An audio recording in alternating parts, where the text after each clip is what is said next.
Aloha, my name is Dean Wilhelm, and together with my wife Michelle, we are the co-executive directors of the nonprofit organization Hoʻokuaaina, which we founded back in 2011. We have a farm. It's on 7.5 acres, and 3 of those acres roughly are in lo'i kalo. And so we kind of like to say that through the growing of kalo, we grow young people and community. So I'm an educator by trade. I taught in the DOE system for 13 years, nearly 15 years, and 11 of those years I taught what would be termed at-risk, challenged youth. I taught at Olomana School.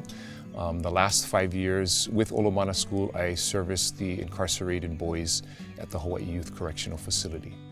In the DOE, there was this acronym called the 3 R's, which stood for rigor, relevance, and relationship. And I thought, wow, those are all really good things, you know.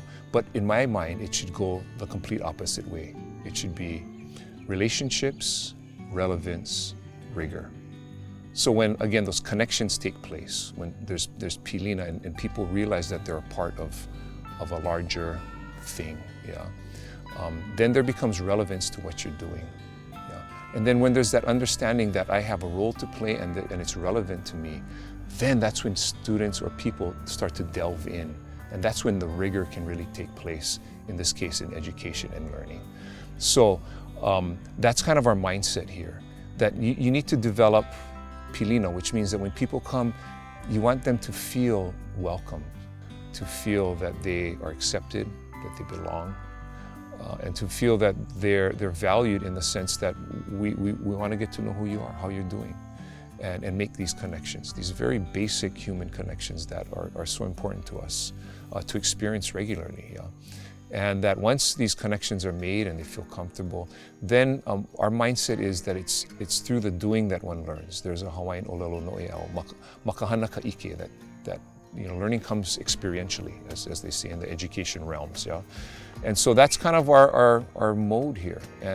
But it's through the growing of kalo and the lessons that come with it, the hard work, being uncomfortable, pushing through that, working for a desired goal, whether individually or as a collective. Those are all the types of life skills and values that people can apply to anywhere in life. And those are kind of the underlying things that all employers are looking for, or all successful organizations need in order to thrive. And so we try to impart that into the teaching. And so it's not necessarily, we're not trying to make taro farmers out of everybody here by any means. We are trying to build, again, individual first, which really starts by valuing oneself. And it's amazing how, while I've worked with at-risk kids in our prison system, I've also worked with kids from very affluent schools, from affluent backgrounds, and I've come to the conclusion that, when it comes down to it, we're all kind of at risk, and we all need each other to kind of help us as we journey through life. Chances are they're not going to really remember what you taught them, but they are going to remember how you made them feel. And so that is key to anybody who comes here. How do we make them feel when they walk away? Do they feel better about themselves? Do they feel like they've learned something? Do they feel like they've grown and that they were accepted and loved and cared for maybe just a brief moment in their lives? Maybe they've come from troubled backgrounds and this is the best behaved they've been because of the environment, perhaps. They're displaying their best, perhaps, or maybe their worst, and that's okay. Either way, it's I think simple, core human needs that we try to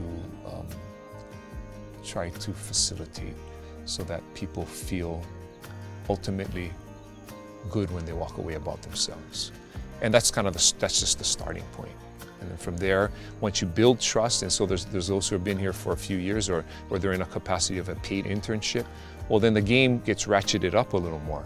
Now we're going to hold you accountable. Now we're going to maybe challenge you. Maybe we're going to call you out on some things that need to be done and haven't been doing. But that can only take place once they know that they're loved and that they're accepted and that we value them and that we see promise and hope in their lives. And that takes time.